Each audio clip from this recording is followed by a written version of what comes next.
you've got 7 days to accept the offer or you forfeit it. The reason why we give you 7 days to accept or forfeit it is because last year we had to incur lots of costs. Aging parents accept, and it creates serious problems because it creates a log jam of those that are still on our waiting list. So because we don't need anything from you, we just need you to accept that we've given you this space. If you have decided to take your child either to another school or another province or to a private school, just indicate that I'm not accepting so that we can give that offer to another parent.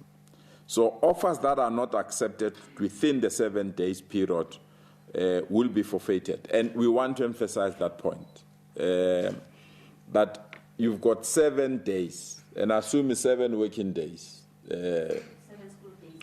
7 school days. You've got 7 school days to accept the offer. And if you don't, we will then remove your child and you are not going to be part of the process. So when the online admission system opened for applications on the 25th of June, we received a total of 157,000 applications. And those applications that we received were mainly 34,000 for grade 1 and 35,000 for grade 8. So you can see from this that we received lots and lots of applications. And I don't want to be the bearer of bad news, but the reality is the space that we have as a Department of Basic Education in Gauteng and the number of applications don't match. We've got more applications than the available space. So by extension, there are parents that are not going to get their children placed at their preferred schools. But there will be no child that is not going to be placed. The only difference is that we might place your child at the school that you didn't prefer on the base. And I'll take you the top 10 schools in Gauteng, both primary and high school, so that you can have an idea of the figures that we are talking about and the reasons why we can't place every child to their preferred schools. So of the total applications that we've received, that is 62,185 for both grade 1 and 2, we want to share with you that there were 30,000 parents that gave us documents, that is their ID, their birth certificate, where they stay, that is proof of residence. And there are 4,000 parents that applied for grade 1 that didn't give us any form of documents. So anyone who have applied that is a South African and has not given us their ID number, we honestly want to indicate to them that we have not placed those children, and because they've not given us documents, we assume they are not interested. Unfortunately, you've got learners that are not born in our country that don't have documents. Our position still remains the same. Sort your problem with the Department of Home Affairs, and then we can take it over from there. If that process is done, we'll be in a position to resolve whatever that need to be resolved. So for grade 1, there are 4,000 learners that could not give us documents, and for grade 8, there are 3,000 learners that couldn't give us documents, and of a total of almost 7,000 learners that we could not place because they don't have the necessary documents that we needed. So we are quite pleased that in terms of applications, it's quite clear since 2016 when we introduced the online registration, the numbers are starting to stabilize. We'll share with you the relevant statistics in terms of the numbers that are stabilizing so that we have an idea of where we can be in a position to accommodate and an area in which we can accommodate. We are also using the applications that we've received to determine areas in which we need to build or expand schools. Because it's quite clear there is a pattern that is developing of areas where either parents are moving towards those communities, and therefore there is an urgent need for us to build schools in that area. So the online registration is also assisting us to ensure that that process is carried out, and we can be in a position to know where we need to build extra schools. Because indeed, there are areas where the applications are embarrassing. When I say embarrassing, it means that parents don't even want to apply at that school. So we have schools where parents feel that I can't take my child there. And we can't continue to have such a school. We need to address the problem. So the online registration as well is giving us that information, that there are some schools parents feel that there's no education at all, and that we need to fix those areas. So placement pressure is determined by the difference between the capacity of the school and the total number of applications that we have received. When comparing the 2021 unique applications, that is a total of 255,000 available spaces, 211 of them were unique numbers, which simply means there's no duplicate. This is one parent, because sometimes parents say, try that side, I'll try that side, and ask uncle, try that side as well. You find there are 3 people making an application for one learner. So because of the uniqueness that we have utilized, we can be in a position to identify the unique number, to say, yes, uncle applied, daddy applied, mama applied, but the learner is one learner. And then we put that unique number, and then remove the total number of people that have applied. So our total provincial capacity for both grade 1 and grade 8 is 373,000. So the classrooms that we have can accommodate 373,000 learners, but we've received almost 410,000 applications. So our classroom capacity is 373, but 410,000 parents have made an application. So we have to swift through those applications to use 4 critical conditions. Obviously, the first one, we prefer learners that are closer to the school.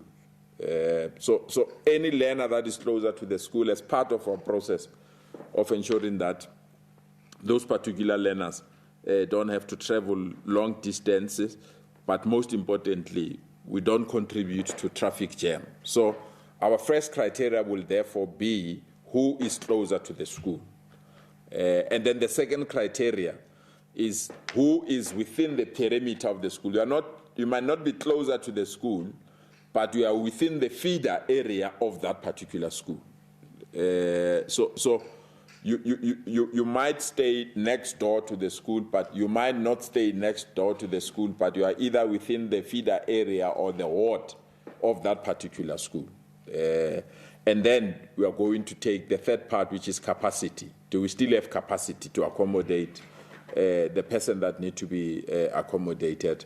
And the nature of the school. The nature of the school, we can't take a boy to a girls' school, or for example, take you to a school that does not offer the subjects that you want. So we'll then filter through those criteria to then eliminate the numbers and reach the relevant numbers that we really believe we can. So I want to share with you the top 10 schools and the numbers that they've received, the relevant applications, and how we intend to resolve the challenges that we have.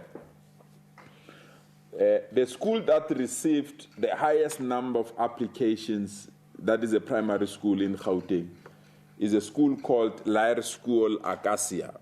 Lyre School Acacia received 1,515 applications, but the school can only accommodate 182 learners. So you can imagine. So this school have capacity to take 182 learners, but it received 1,515 applications. So almost 1,200 parents that have applied at that school, we can't accommodate them. And that's where the pain is. And the parents will say, why me? why my child? I'm staying next door. I'm staying closer to the school. The reality is that everyone stays closer to the school. We are not alone closer to the school, because somebody on the other side also stays closer to the school. And that's the reason why we are requesting parents that are so lucky, and I must emphasize that point. Of the 1,515 applications, there are 182 parents that are so lucky to get placement, must accept placement, so that if they don't accept, we can move on and give to other parents that have not received application. The second school that have received the highest the highest number of applications is Lyre School, Teresa Park. This school received 1,237 applications, and they can only take 190 learners. And you will see the first two schools that I've just mentioned, all of them are in Centurion. And the problem we have with Centurion is that it does not mean they don't have schools. They do have schools, but it's a single medium schools that cannot accommodate other learners that are speaking other languages. And that's the problem. And people believe that we want to force other people to change their languages. But you can't have more schools servicing minorities, and majority cannot get schools on the basis of the language that they've chosen. And people believe we must have one medium school and take learners from other areas who are not based in Centurion, so that you can continue or perpetuate that one single medium school can continue. If you go to Centurion, that's the problem. We've just unveiled a new school there as a department, 2 new schools there as a department to accommodate the pressure. But you will see now that parents that have applied at those 2 schools will have problems.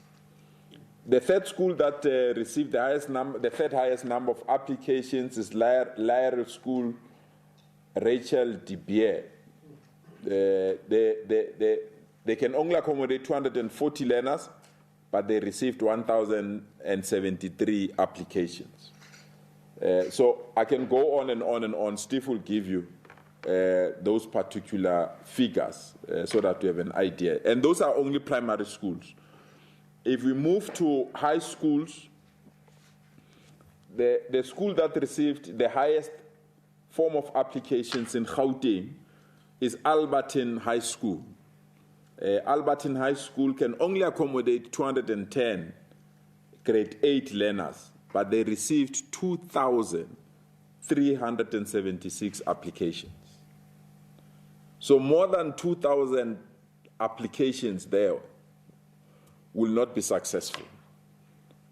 And if you understand the area Albertine, there's no alternative. So we need to move with speed as a department to build at least 2 new schools in that area, because the development there is massive. That area is growing. So if you only have capacity to accommodate 210 learners, but you receive 2,376 applications, I always ask myself, if the parent get an SMS that your child is placed and you don't accept that SMS, something might not be right. And that is why we are saying within 7 days, if you don't accept, because we can't keep the 2,000 odd parents guessing. We must know where to place them. So I'm pleading with parents, please, when you receive the SMS on Thursday, accept immediately. Don't delay, so that we can then plan on how to accommodate other learners that could not be accommodated. The second school is Hoërskool Langenhoven. They can only take 280 learners. They got 2,040 applications. The third school is Sir John Adamson. Sir John is in the south, and that's where we also have a problem. That school is the only one that can take the new developments around your Southgate, that area. So they can accommodate 280 learners, but they've received 2,025 applications. So almost 1,900 parents that have applied there, they're not going to get placement. So And there are other schools I want to take you through, I can't take you through all of them. Steve will give you all these figures if you don't mind. But you will see again, World School, Acacia, schools around the Centurion area. So our 4 pressure areas, it's your Montana area in Tshwane, followed by Centurion. Then we have the Midrand, Woodmead, Sentin corridor, and then it will then end in the south. That's our main pressure areas. So we really need, and I hope the institution that is assisting us in building schools, we need to move with the necessary speed to ensure that we address this. To us, it's a vote of confidence on public education. And if you take into consideration the pressures of COVID on private education, that parents cannot afford to pay private education, we'll have additional numbers that are coming into the public education space. So we need to move with speed to ensure that the public education space can still offer quality education in an environment that is conducive. I hate it that we have to break your laboratories, your library, and others to accommodate learners. I don't think that we should go that route.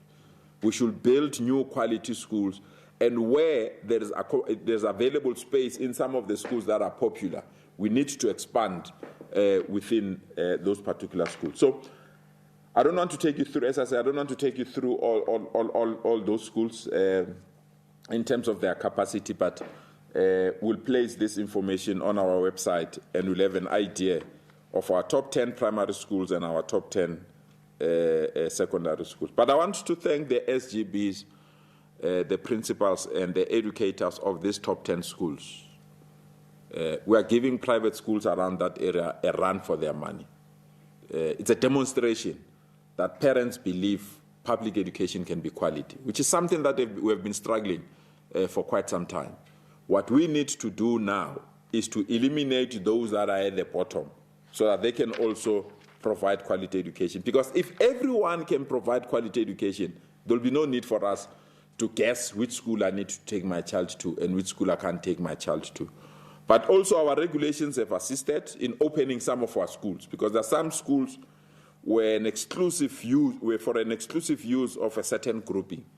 The publications of our regulations have also ensured that parents have a broader choice now to choose where to take their children. The second area that we want to brief on is in terms of matric results, matric examinations. The examinations for all other candidates will commence on the 5th of November and will conclude on the 15th of December. As Gauteng, we are fielding a much lower numbers of learners compared to previous years.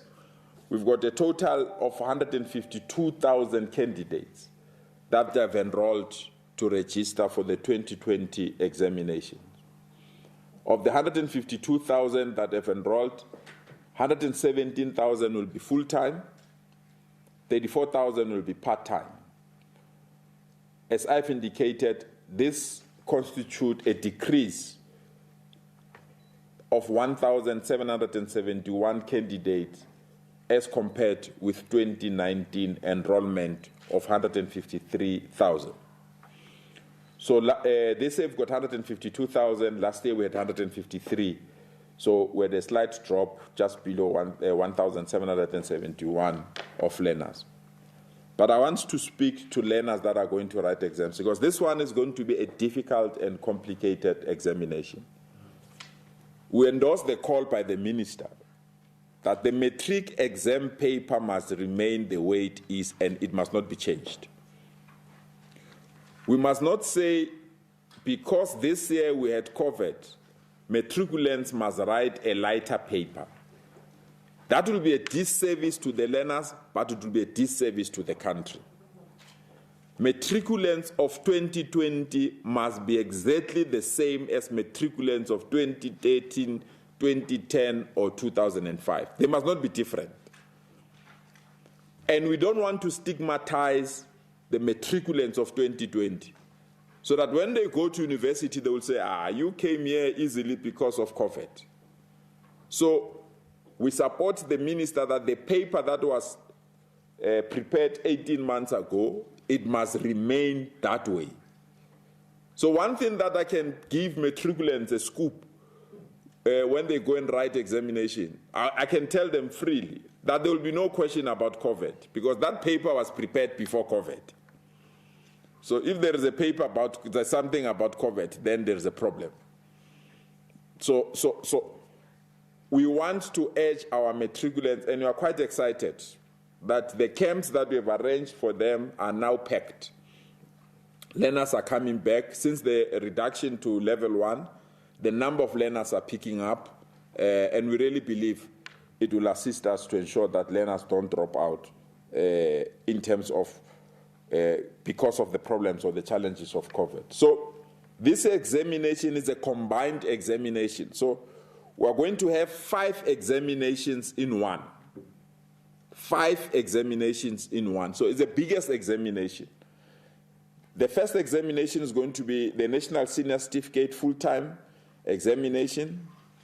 The second examination, it's going to be those learners that could not write their 2019 November supplementary examinations. The third examination is for those learners that choose to write, instead of writing 6 subjects, they chose to write 4, so they need to conclude the remaining 2. The fourth examination is going to be the part-time one, and the last examination is going to be the adult one, Ingutu. Those that could not during their time finish education, now they want to go back and write the examination. So Ingutu. So we're having 5 examinations in one. So it's quite a massive one.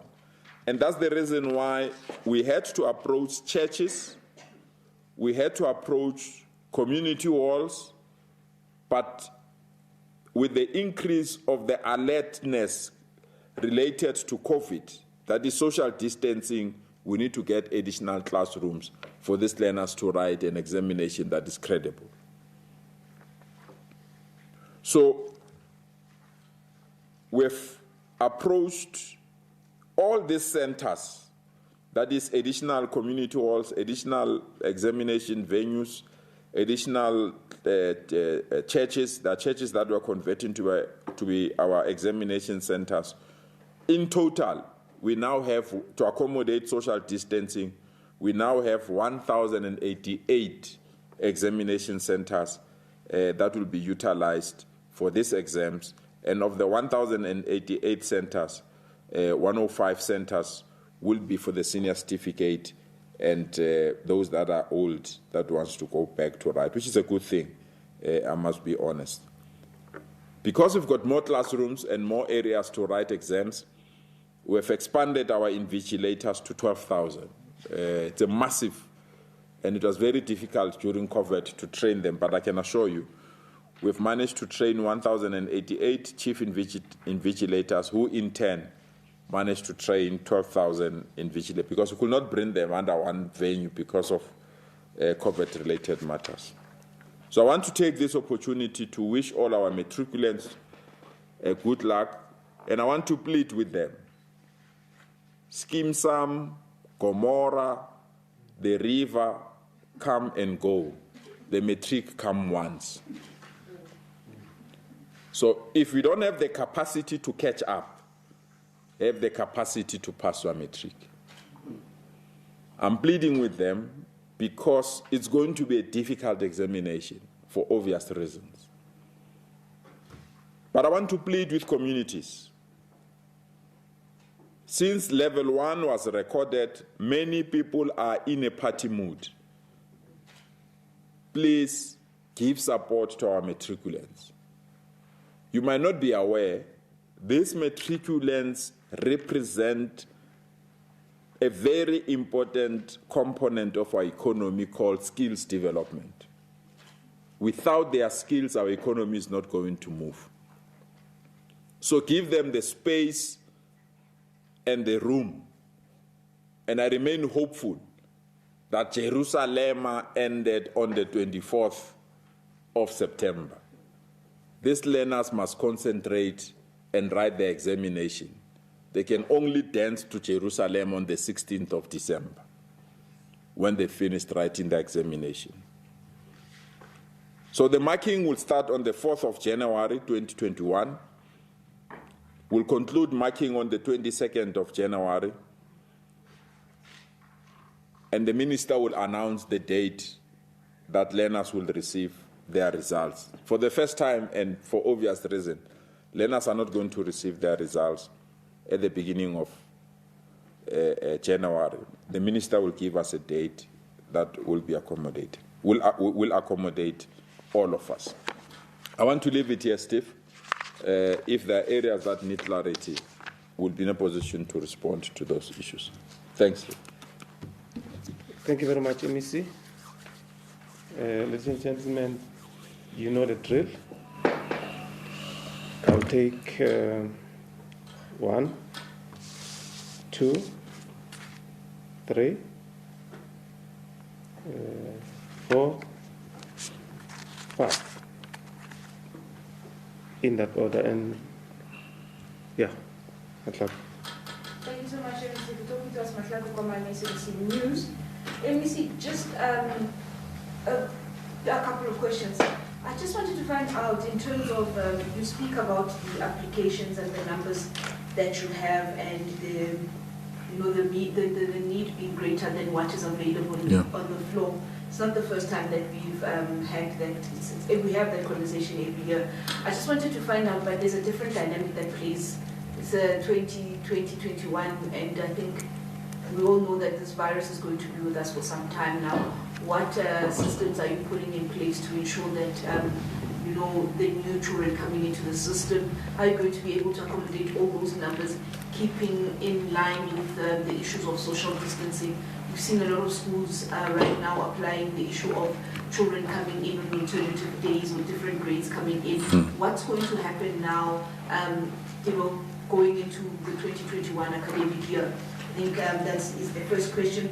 And the second question, Tshwane, I think it's Tshwane West, that those, I think your top 5 in terms of the numbers that sit here of the schools with the highest applications are in Tshwane West, Acacia, that area, the Pretoria North area. What is it that's happening here? Because these are not figures that we've seen these figures before. We've had the conversation, I think, for the last 2-3 years. Last year, you remember as well, there were issues there when the officials were attacked by parents, and there was that tear gas situation in Alberton as well. It's not the first time that is happening in Alberton. We know the South, Sir John Adamson, those areas that feed your module highs, where there are new complexes. We know why that's happening. What are the plans of the department, and how soon can we see these schools going up? Are you going to increase the spaces at those schools? Do you have enough grounds there? Are you in talks with the DID to build those schools? What are the futuristic plans, and how feasible are they, and how soon can parents get a relief in terms of ensuring that their children are able to get a space in that particular area? Because you did say that you prefer children going to school as close as possible to their homes. And leave that there for now. What was the second one? Okay. Good afternoon, MEC Raymond from Gauteng. I just want to know, you mentioned that parents only have 7 school days to answer to the SMS. What would happen when parents complain that they didn't receive the SMS, and how would you monitor that?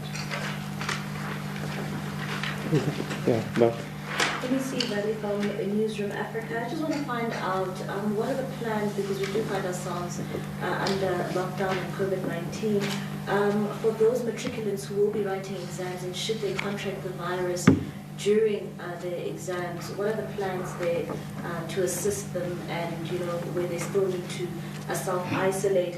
And we've also received reports that because of COVID-19, there have been dropouts in the Gauteng education system. If you can just give us some insight as to where the numbers currently standing in terms of dropouts in the Gauteng province, and also just looking into next year, because we are seeing these dropouts. How do you plan on actually tackling them next year? How are they going to impact the education system Are there plans in terms of accommodating those who did not finish this academic year this year?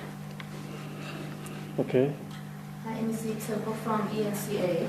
I just want to find out, with the issue of COVID-19 and some parents obviously unable to pay school fees for private schools, let's say, have you seen an increase in the number of parents that actually want to go into the public schooling system? So not just the admissions for grades 1 and 8, but throughout the schooling system.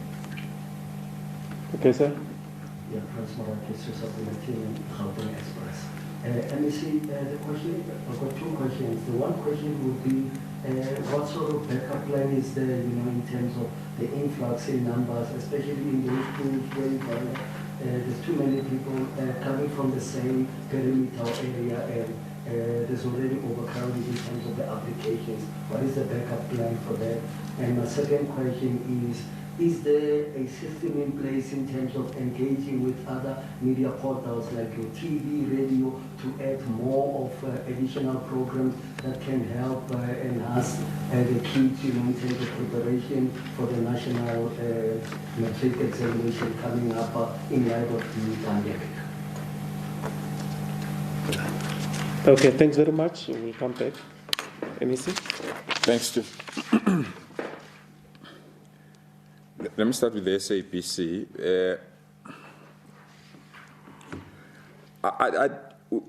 We are of the view that because there were lots and lots of parents that felt they will need to keep their children because of COVID, that they now realize that we've gone through the worst situation. So we feel that we can accommodate, especially those that were at private schools and they can't afford to pay, and those that kept their children. We believe that we can accommodate them during our late registration, because we're going to have a late registration period. And it's during that period that we think that we can absorb as many people as possible. But remember, late registration is on the basis of the available spaces that we have. It might not be automatic, so we can accommodate them there. You are right, Mahlaku. We have areas where perpetually we know we've got problems. Say Adams, we know we'll have problems there. There's this popular school I was surprised that it was not amongst the top 10, Sutherland in Centurion. And then you have Albertine. So it's just that government budget 3 years ahead. So if within 3 years we have not accommodated those schools, that's the reason why we'll have backlog. Now that we have this information, we normally then put it in our future infrastructure budget. So majority of the areas that we are talking about, I can tell you, we will be in a position to mitigate in terms of the new infrastructure that we are suggesting that we can build in those communities. But unfortunately, there's another thing that is beyond our control, Mahlaku. It's choice. If people want to go to Sir Adamson, they want to go to Sir Adamson, even if there is another school next door. So that aspect makes things difficult for us, because that is why, as we say, we've been here before. That is why we start with people wanting these schools, but when the academic year starts, they accept the alternative offers that we give. So that is why we don't have learners that are staying at home, because they could not get accommodation. So it's a ritual. Demand high, when reality hits, accept. And we really believe we can. But we still need to resolve, and I don't want to undervalue or underscore that point. We still need to build more schools. There's no doubt about that. So we are of the view that the development of Gauteng now, the planning happens at the center. So we are part of planning. We can tell you the waterfall Midrand new area, because now we plan together with the Department of Human Settlement, the Premier and other things, we know there is a need for a school there. The Stain City area, we know there is a need for, so we are now planning together, Mahlaku. I know I'm not specifically responding to the specific one, but we plan together with other government departments, and on the basis of that, we know where we need to build more additional schools, and we can do that. My only limitation, and it's something that frustrates me, I must be honest, and it frustrates me big time, is that you have a huge demand of schools, you get the budget to build schools, but those that need to build those schools delay us. So there's no excuse. You have the budget, you have the site, you have appointed the contractor, they must start building. Then you have things that delays the building of schools. High on the agenda, it's something that is called business forums. Give me a tender or else you don't build. Second, ukashamina or no one get hired here. The third, obviously, is things that sometimes are embarrassing and disappointing. You build a school in an area that is wet. We might have the budget, we might have the resources, the foresight and other, but there are other things that impact on building some of these schools. And there are also historic things that you can't ignore, Mahlaku. There are schools that were built using asbestos.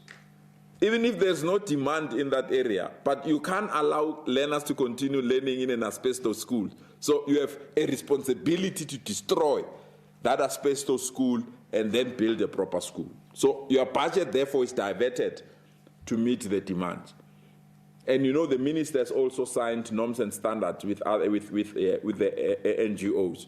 And those norms and standards says that there are some schools that must be eradicated before the period expires. So those are the things that delays us. But I must be honest, now we have an idea of where we need to build these schools, and we are going to be in a position to do so.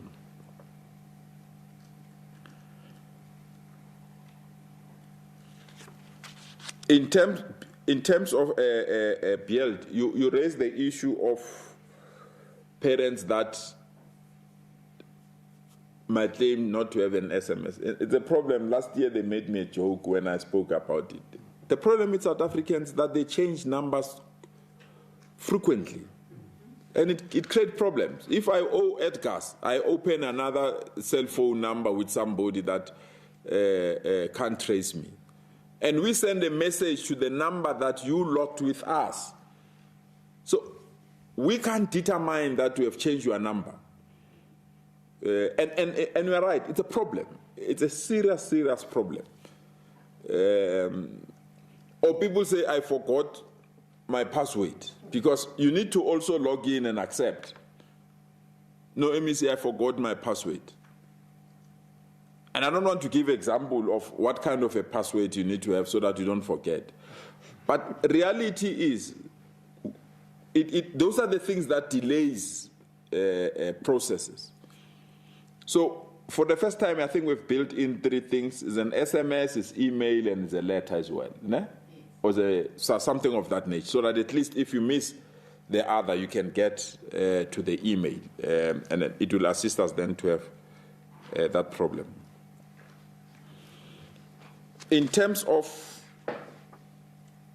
newsroom, the issue that we've raised on the virus, we've got isolation rooms. So and that has expanded our costs in terms of these examinations. We have to get additional invigilators. You need to get additional classrooms, but most importantly, you need to take care of in case there is a case of COVID. So we've got isolation rooms. But learners that might test positive and they need to self-isolate, there is a backup examination that normally we have for them or for. Because there are learners that will get sick anyway. Even if you don't have COVID, there are learners that can't write because they are sick. So then there is a backup paper that is normally scheduled for those kind of things, or accommodated during supplementary examinations and that aspect. But we are pleased. The numbers in Gauteng in terms of COVID, they don't look good. I mean, last night alone, of the, I think, 88 people that have died, almost 40 came from Gauteng.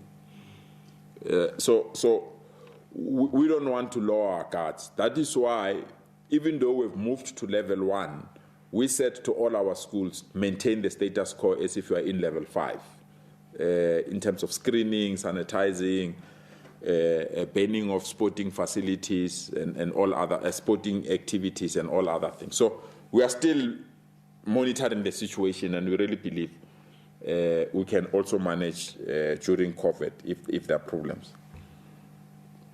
Yeah, the dropout is a worrying point. It's a serious worrying point. As a country, we're doing well.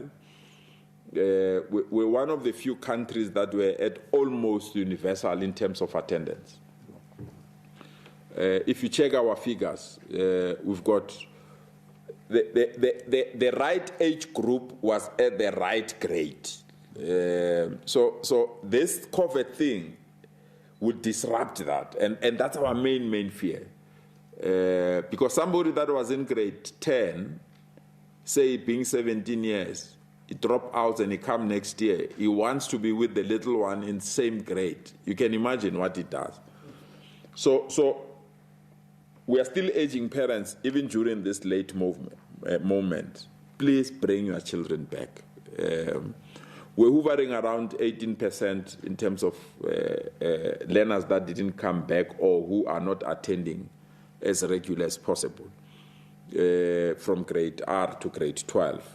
And the hard-hit grades was grade 12, grade R, but immediately when the president announced that we're moving to level 1, at least the figure started to go high of those particular grades. But it's a serious issue that we need to attend to and to work out. So I can tell you, it's painful, but it's a reality.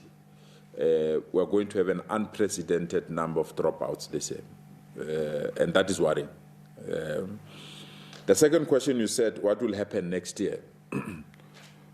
We don't have pass one, pass all, and we can't encourage that. So if people have dropped out, we'll encourage to come back.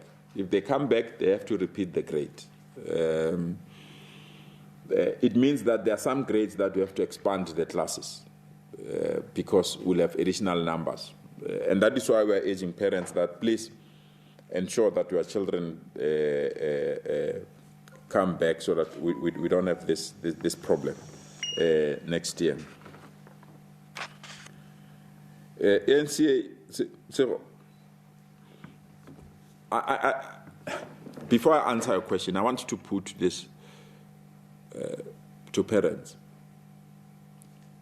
Parents argue that during COVID, there was no teaching. We're teaching our children on our own, and therefore they don't want to pay school fees.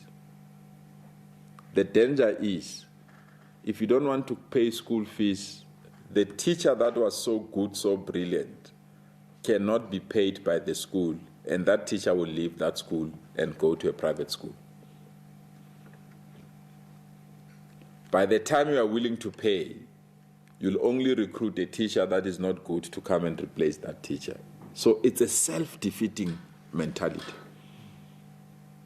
Yes, I was not paid, I could not afford to pay. Go to the school, make arrangements so that the school can assist you. But keep that quality teacher. Because if you lose that quality teacher, and that's what has happened, majority of good teachers can be attracted, can be appointed, and be employed somewhere. You'll be left with those that can't be employed by anyone. And that will affect our quality of education. And that is not a problem of private schools only, it's a problem of public schools as well. So we need to sort out. So those parents that can't afford to pay their fees, I'm urging them, the schools are not difficult. Make an arrangement with the school, and the school will accommodate your arrangement. But those that can't afford want to come to public schools, we will accommodate them. We are very clear. But it brings an element that we really believe, as we move with the pieces of legislation that we need to change, we must synchronize the subject choices of private schools and public schools, so that the learner is not worse off. You find that the learner wants to leave private school to come to public school. They find the subject choices with us. They don't synchronize with the private education system. And high on the agenda is the issue of language. You find that learners can't even do one African language because it was not available on the other side. But generally, we really believe it's something that can be... All right, that's the Gauteng MEC for Education, Panyaza Lesufi, addressing the media on the 2021 online registration for learners. Let's give you the headlines. You got 7 school days as parents to accept the offer. 34,000 grade 1 applications, 35,000 grade 8 applications. But here's the problem. The applications, and in relation to the amount of space that's available, it doesn't match up. What does this mean? Well, it basically means that a lot of parents are not going to get the school that they preferred.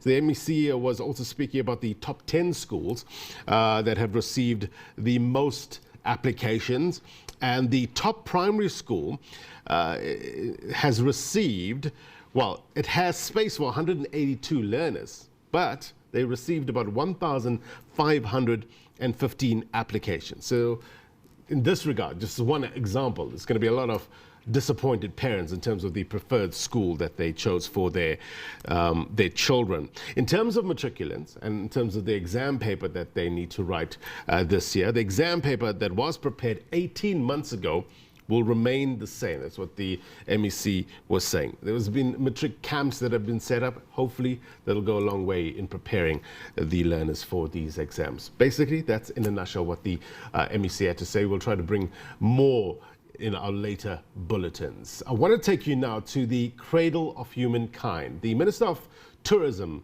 is addressing that event. Well, it's World Tourism Day today. And in sharp focus is rural tourism. Let's go there now live. South Africans to enjoy music, other forms of entertainment in a safe manner.